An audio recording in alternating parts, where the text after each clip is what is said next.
اور اپنے گال پھلا کر نہ رکھو، یہ عام طور پہ ترجمہ کر دیا جاتا ہے کہ غرور کی کیفیت جب ہوتی ہے تو انسان جو ہے وہ کشادہ پیشانی سے لوگوں سے نہیں ملتا، سیدھا بات نہیں کرتا، بڑا ذرا سا گردن میں خم، سعر اصل میں کہتے ہی ہیں، اونٹ کو ایک بیماری ہوتی ہے جس سے اس کی گردن ٹیڑھی ہو جاتی ہے، یہ سعر ہے،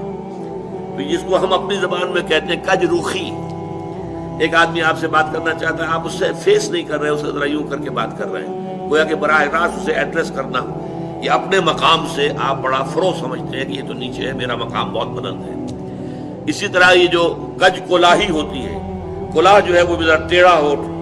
ٹوپی جو ہے وہ ٹیڑھی ہو سر کے اوپر، تو یہ کج رخی اور کج کولاہی، یہ تمام چیزیں جو ہے یہ ولا تصعر خدک للناس۔ جب کسی انسان کو خیر کی توفیق مل جاتی ہے، بھلائی کی توفیق مل جاتی ہے، جب وہ فطرت کے راستے پر چل رہا ہے اور نیکی کے راستے پر چل رہا ہے، تو اب سب سے بڑا خطرہ جو اسے لاحق ہو جاتا ہے، شیطان جو ہے اس کے لیے سب سے بڑا گڑھا جو کھودتا ہے جس پہ کہ وہ گرا سکتا ہے اس کو، اگر انسان جو ہے چوکس اور چوکنا نہ ہو، تو وہ یہ کہ غرور پیدا ہو جائے، زوم پیدا ہو جائے اپنی نیکی پر، اپنے تقوی پر، اپنی بھلائیوں پر، اپنی عبادت گزاری پر اگر زوم پیدا ہو گیا، and you look down upon the others، دوسروں کو آپ بنظر استحقار دیکھنے لگے، تو آپ کی ساری اچیومنٹس زیرو سے ضرب کھا کر زیرو ہو جائے، gone with the wind، ختم۔ اس لیے یہ بہت بڑی بات ہے۔ حدیث میں آیا ہے لن يدخل الجنہ من کان فی قلبہ مثقال ذرۃ من کبر، وہ مثقال ذرہ پھر آ گیا، یا جنت میں ہرگز داخل نہیں ہو سکے گا وہ شخص جس کے دل میں ذرے کے ہم وزن بھی تکبر ہوگا۔ اور حدیث قدسی ہے الکبر ردائی، تکبر تو میری چادر ہے،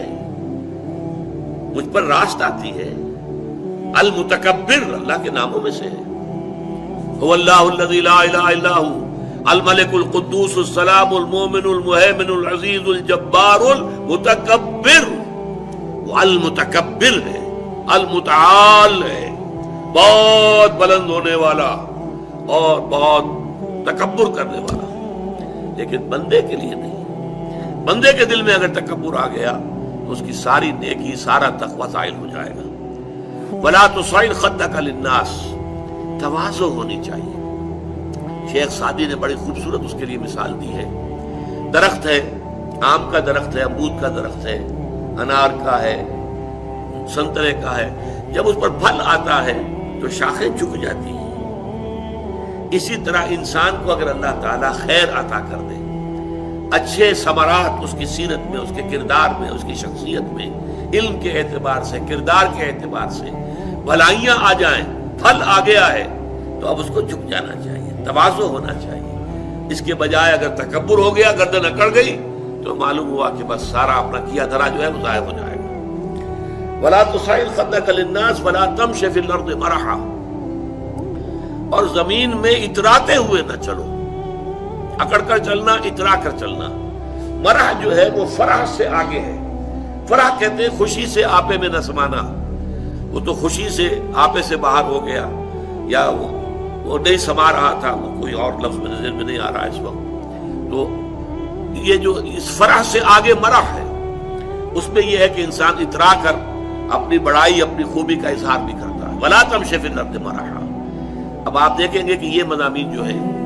قرآن مجید میں ان کی اہمیت کا اندازہ اس سے ہوگا، سورہ بنی اسرائیل کے 4 رکوع میں بھی آئے ہیں، ولا تمش فی الارض مرحا، زمین میں اکڑ کر مت چلو، یہ وہاں بھی آیا ہے۔ اسی طریقے سے اور دوسرے مقامات پر سورہ الفرقان کے آخری رکوع میں بھی آیا ہے، وعباد الرحمن الذین یمشون علی الارض ہونا، اللہ کے نیک بندے تو وہ ہیں جو زمین پر چلتے ہیں تو آہستگی کے ساتھ چلتے ہیں، وہ زور سے قدم مار کر نہیں چلتے، گردن اکڑ کر نہیں چلتے، گردن اکڑا کر نہیں چلتے، اور گردن بھی اکڑی ہوئی ہو اور سر کے اوپر ایک جو ہے صافہ، اس کا ترا بھی جو ہے وہ بڑا اونچا کر لیا گیا، اور اس سے کیا ہوتا ہے؟ انک لن تخرق الارض ولن تبلغ الجبال طولا، تم کتنے ہی زور سے پاؤں مار کر چلو گے ہماری زمین کو پھاڑ نہیں سکتے، اور کتنی ہی گردن اکڑا لو اور کتنا ہی ترا چڑھا لو، پہاڑوں کی بلندی تک تو نہیں پہنچ سکتے۔ تو یہ در حقیقت مضمون بہت اہم ہے۔